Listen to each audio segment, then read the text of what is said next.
The Supreme Court has just drawn a line in the sand. With a single emergency order, the justices have reignited the fight over the Second Amendment, a fight that will determine how much freedom Americans really have left. For years, states have pushed the limits of what the court has said about the right to keep and bear arms. They've passed laws that make it harder, slower, and sometimes nearly impossible for citizens to defend themselves, even after the Bruin decision made it clear that those rights are protected. But now the Supreme Court is stepping back in. And this time it's not a quiet reminder, it's a warning shot, because this new emergency order doesn't just impact one case or one state. It could reshape the entire legal landscape for gun owners across America. Before we get into the details, make sure you're subscribed to the channel and that notifications are turned on. YouTube doesn't always like when channels talk about topics like this, and if you want to stay informed about your rights, that's the best way to do it. Also, a quick thank you to the people who continue to support independent coverage like this. You make it possible to cut through the noise and get to the truth. Now, let's talk about what's really going on here, why this emergency order matters, and what it means for every single gun owner in the country. So, here's what happened. In a move that caught legal analysts and even state officials by surprise, the Supreme Court issued an emergency order granting review to a major Second Amendment case that could overturn several of the restrictive state gun laws passed in direct response to Bruin. The case at the center of all this is Woolford versus Lopez coming out of Hawaii. This case challenges Hawaii's new concealed carry laws, which were passed almost immediately after Bruin in what many see as an act of defiance toward the Supreme Court's ruling. Hawaii's law, much like those in California, New York, and New Jersey, was designed to make it nearly impossible for regular citizens to carry a firearm in public, even if they had a permit.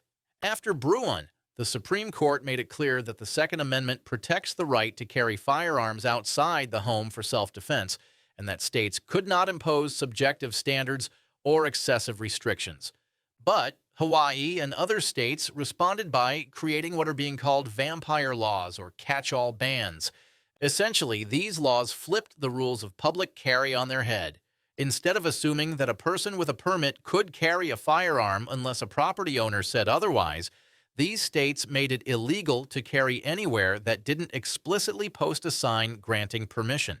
Think about that for a second. Under Hawaii's law, even if a business was open to the public, like a grocery store, gas station, or restaurant, you could be charged with a crime for simply walking in with your concealed firearm unless there was a sign saying you could. That's what the Woolford case is all about, and that's why this emergency order is so significant. Now, here's where things get really interesting. The lower courts in Hawaii initially ruled that the state's restrictions likely violated the Second Amendment. A federal judge even issued a preliminary injunction saying the law was too broad and unconstitutional. But when a state appealed, the Ninth Circuit stepped in, and that's when the confusion began. The Ninth Circuit upheld Hawaii's restrictions, claiming they were more permissive than those in other states, because Hawaii allowed property owners to give either written or verbal consent to carry. At the same time, however, the same circuit court struck down California's nearly identical law, saying it violated the Second Amendment. So you had two conflicting rulings on almost the same type of law from the same circuit court. That contradiction is one of the reasons the Supreme Court got involved.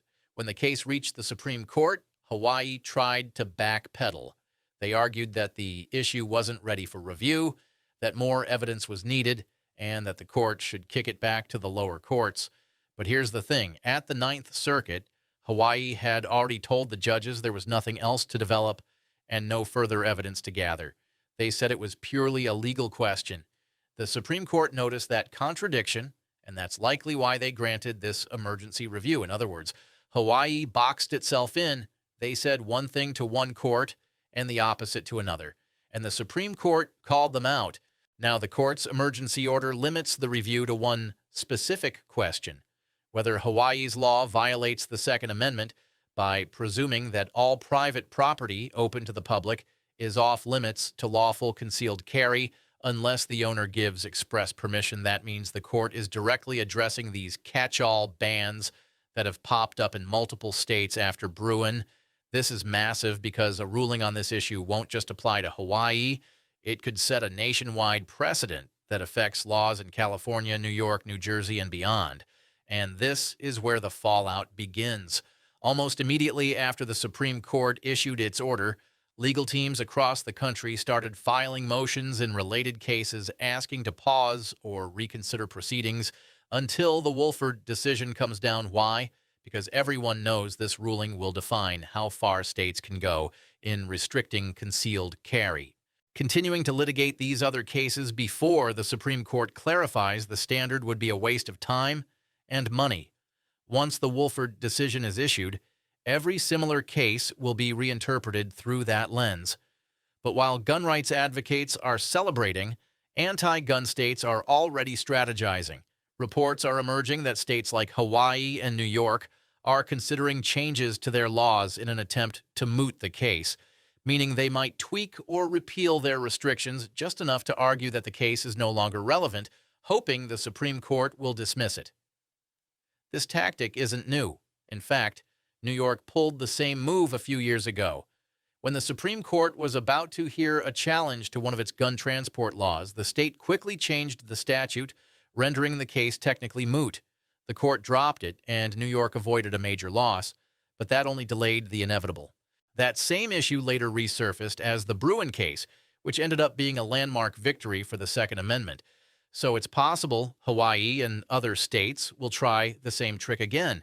But the Supreme Court seems more prepared this time. This case will likely move forward regardless of minor changes, especially given the broader constitutional question at stake. The justices want to address this issue once and for all, because the pattern is clear. States keep passing laws that openly defy the court's previous rulings, daring them to intervene. And with this emergency order, the court is signaling that its patience is running out. What makes this development even more important is the broader legal context. Since Bruen, lower courts have been split on how to interpret the new history and tradition test for gun laws, the standard the Supreme Court created to determine whether modern regulations are consistent with the original meaning of the Second Amendment. Some courts have applied that test faithfully, striking down unconstitutional restrictions. Others, however, have twisted it, arguing that if a historical analogy can be found, no matter how distant or weak, then a modern restriction can stand.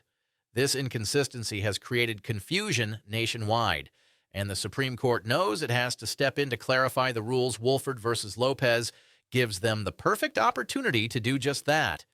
If the court sides with the plaintiffs, as many legal experts believe they will, the decision could completely dismantle these default bans and reinforce the principle that the Second Amendment is not a second-ass right.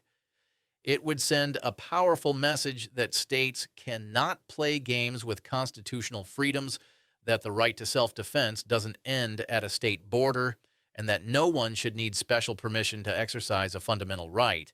On the other hand, if the court upholds Hawaii's law, it could embolden states to pass even broader restrictions, effectively allowing them to nullify the right to carry in public through technical loopholes.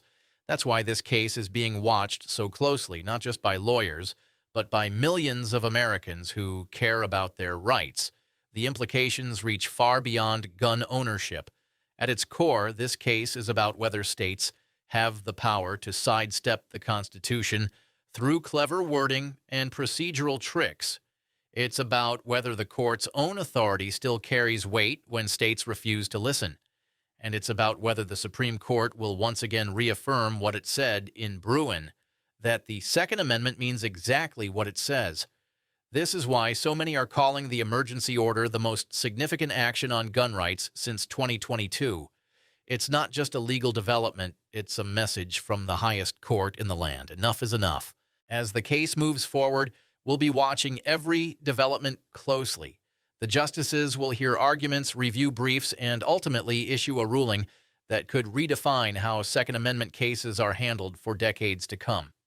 For gun owners, this could mark the beginning of a new era, one where constitutional rights are finally treated with the same respect as every other freedom in the Bill of Rights. And for states that have continued to defy those rulings, it could mark the end of their long-gunning attempt to undermine them. So as we wait for more updates, remember, this freedom doesn't protect itself.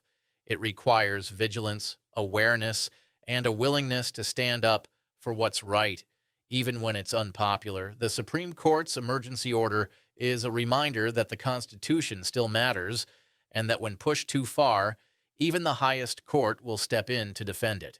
This story is far from over, and the fallout from this decision will reach every corner of the country. Stay tuned because we'll be here to break it all down as it unfolds. And as always, thank you for watching, for supporting, and for standing for the values that built this nation. Because as history has shown, this country was built by free men, protected by armed citizens, and it will be maintained by those who refuse to let freedom fade.